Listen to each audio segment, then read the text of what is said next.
Hey everyone, welcome to r/Tales from Tech Support, where we get to have a little chuckle at the technologically disadvantaged. Like me. I'm Uncle Reddit, and have I got a story for you. Well, we've had a few of you guys, only a few, but still, you're all important to me.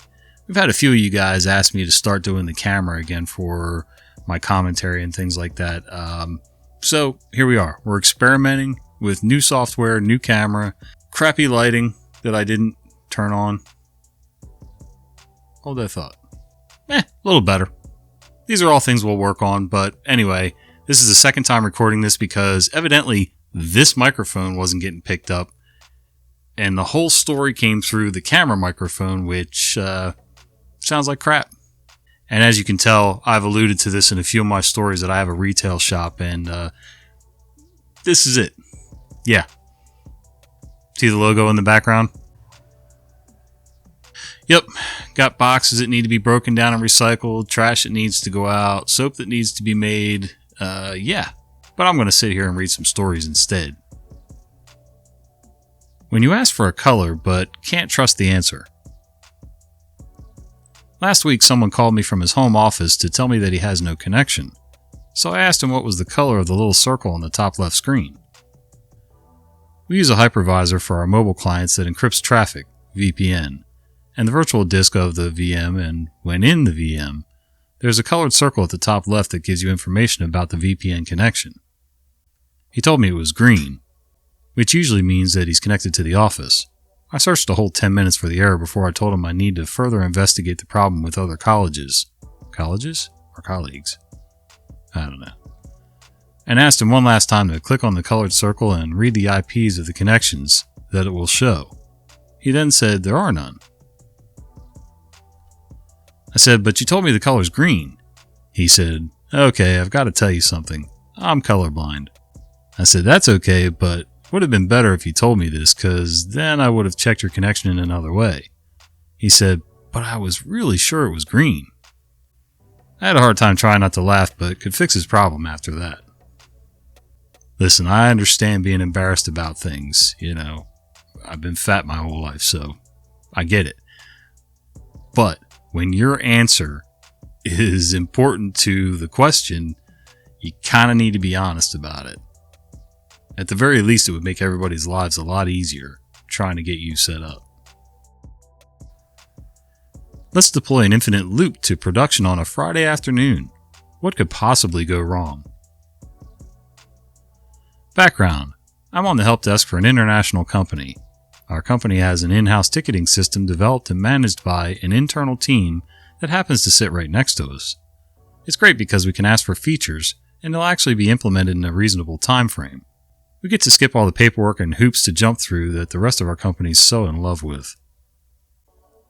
The unofficial process is that we complain to them about something, and a few days or weeks later we'll log on and suddenly find that they've fixed it. Fantastic process. Usually. A while back, someone from my team complained that users were replying to the emails that get sent when we close a ticket. The system would attach their email as a note to the closed ticket. And users were getting the expectation that their note on a closed ticket would be seen by someone. They were sorely mistaken, but that's not really relevant. We were getting tired of calls about new issues written on random 3-month-old and closed tickets, and how they're not being resolved. So someone brought it up to the ticketing system team and they grumbled an agreement, and we stopped worrying about it. Until we closed up shop on Friday afternoon. Came in on Saturday morning for our normally pretty dead weekend shift and took a few calls before we got the first person with an out-of-office message. That's when we learned that late on Friday afternoon, a small change was pushed to the ticket system. If an email is sent for a closed ticket, the system automatically replies with a message saying the ticket is closed and asking for them to open a new ticket with nice instructions and pretty pictures. Out-of-office messages were not accounted for. Not only that, they decided to be helpful and also send us an email when a user tried to reply to a closed ticket. I'm sure at least a few of you are yelling at your monitors already, but for the rest of you, ticket system, your ticket is closed. User's mailbox, I'm out of the office. Ticket system to us, a new note was added to a ticket you opened. Ticket system to user, this ticket is closed, please open a new ticket. User's mailbox, I'm out of the office. Ticket system to us. A new note was added to a ticket you opened. Ticket system to user. This ticket is closed. Please open a new ticket. User's mailbox. I'm out of the office. Repeat until the team gets back in on Monday morning to revert the change. We told as many people as we could to momentarily turn off their out-of-office messages to keep the spam bearable. Some people jumped off the call and disappeared for the weekend, leaving us and themselves with a weekend-long deluge of emails. Tried to call them on Saturday to get someone to come in and just hit the big undo button. Found out on Monday that their manager, the only one we have a phone number for, went on vacation that weekend without her phone. Genius. There's 2 lessons to learn here. 1, never, ever deploy to production at 5 p.m. on a Friday. And 2, if you're going to automate replies to emails, be ready for the recipient to also have automated replies to emails. Yeah, what could go wrong there? Let's just let stuff go on Fridays and disappear for the weekend, and whatever happens, happens, right? You would think if they have one person with a phone number who's in charge of everything, or that's their contact, you would think that they would pass it on to someone else so that things could be covered. Like have a backup. If no backup, then that manager should have a phone on them. I don't know. Cost for the day was $500,000 plus. I worked for a company that runs the public transport payment system. Weekly, we would be supplied with updates to the stops and routes the operators used for the buses. Over time, the number of stale stops and routes would build up. While I was in the position of doing that, I developed a database script that identified the unused information and deactivated them. I ran this script every week. The bus drivers loved it because they only had the information they needed. There are many stop points that are critical to the system, and my script excluded them from being deactivated.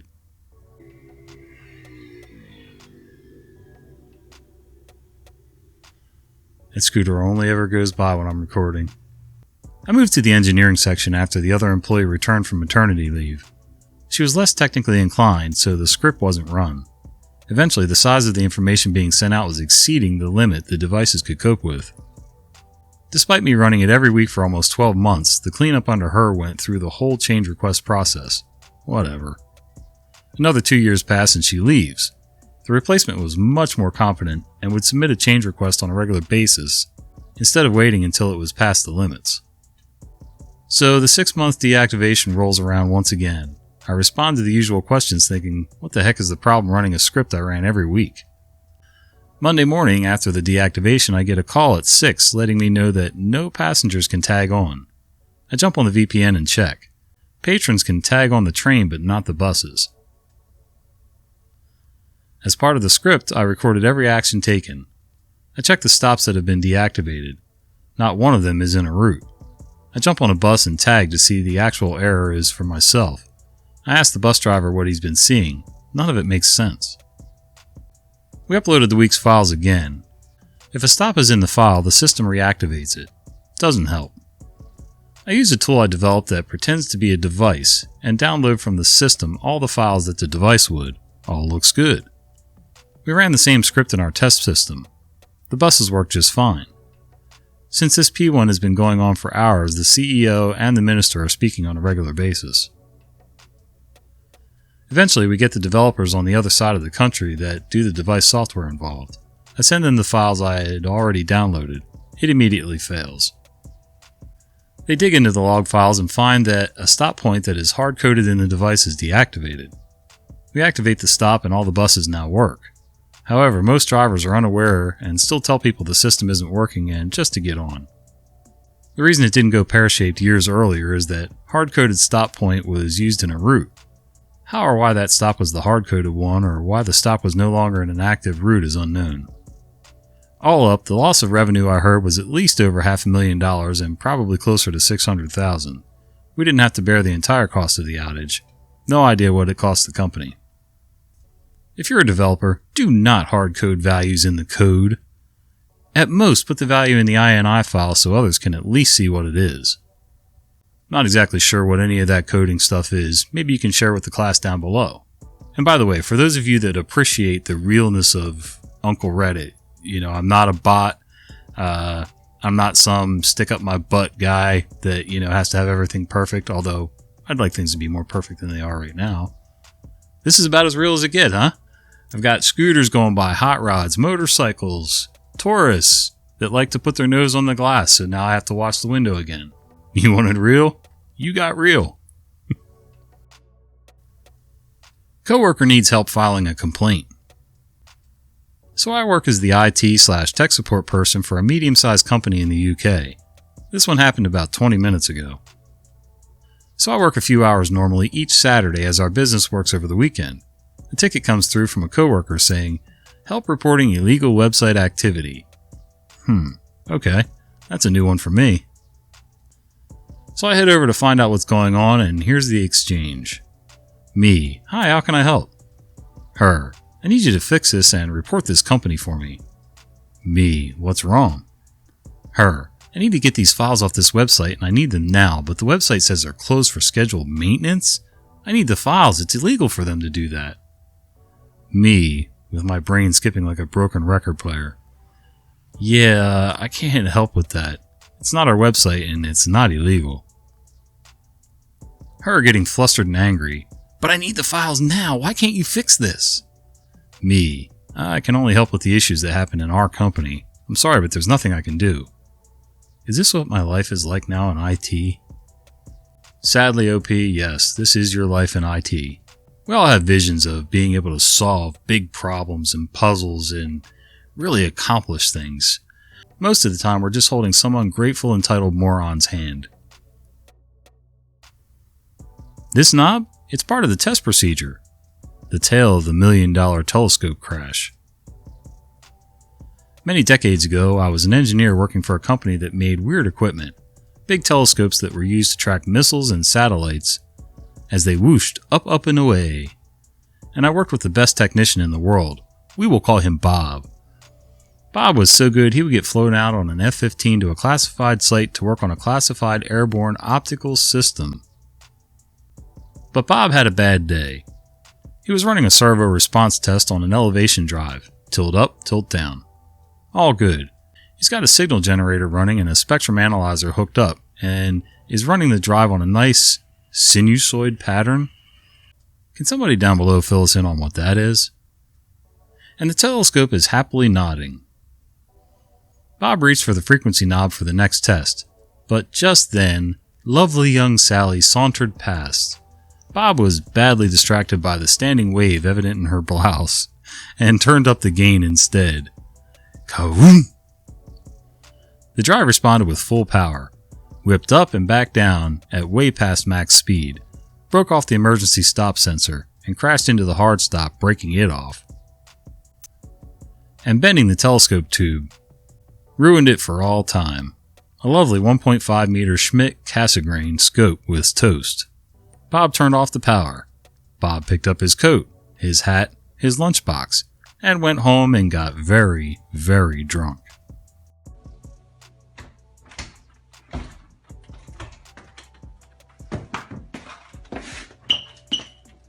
Mark! I can't believe how drunk you are. I am not drunk. Yes, you are. I am not f***ing drunk. Can you tell the time? Yes. I am not f***ing drunk. His boss went to his house a day later and begged him to come back to work. He did. A week later. And the telescope? We had a spare tube. The glass was okay. Took a week to pull it apart and put back together and calibrate, but all is well. After that, Bob started putting up cardboard and plywood walls while doing tests to avoid distractions. And Sally? She features in another story about the use of a FLIR camera, leading-edge auto tracking, and how you can use IR imaging to determine which couples are having nooners. I think I've got to try to find that Sally story. Poor Bob. Oh, that's been broken ever since we got it. For some background, I work in a research and development laboratory as a team of 2 where we use a number of different specialized pieces of equipment, including data acquisition systems, high-speed cameras, electric pulse and function generators, and temperature chambers. Our IT people don't support this equipment, so if something goes down, we're on our own. I've quickly learned the value of read the effing manual. We have a sister site that does mostly production work. Their test department does real simple stuff with a smaller range of equipment following well-established procedures, although some steps are unwritten. As such, the tech in that department has generally not needed to be technically savvy, and so the man who was in that position, we'll call him Jim for no particular reason, put little to no effort into actually understanding the equipment he was using. Jim's two solutions to problems were either to give up and ignore it, or call us if it was something he couldn't ignore. This meant our sister site accumulated a lot of broken equipment.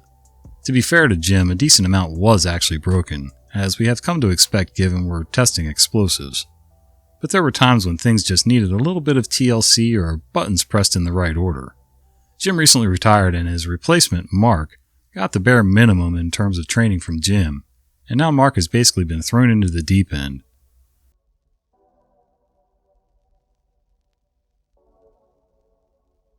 Fortunately, Mark seems up to the task and at the very least was shown the things that only exist as tribal knowledge, rather than being written down and documented. A few weeks ago, I was at our sister site to do some testing we couldn't do at my home site. Mark is helping out as a training opportunity, and his own testing is dead in the water because the guy he's been working with, who has the special license we need to do the testing, is on vacation, and Mark doesn't have one yet. Well, good news. I have this special license, and it looks like my testing is going to finish early. Let's prep the test samples and get Mark moving on his stuff because it's holding up production. It's also a good opportunity for me to see what they actually do for testing here since I've never seen it, and their written procedure sucks. Prep involves conditioning some samples at an elevated temperature. Easy enough as both sites have a couple of temperature chambers for this. We go where they keep these chambers, the big one's already in use on something. Then the following paraphrased conversation happens.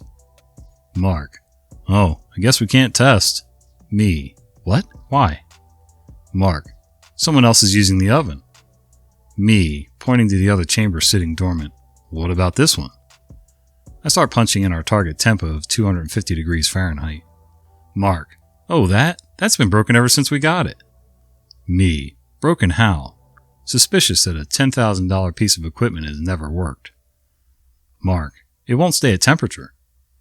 Me, taking a closer look: "Looks like it's throwing an alarm."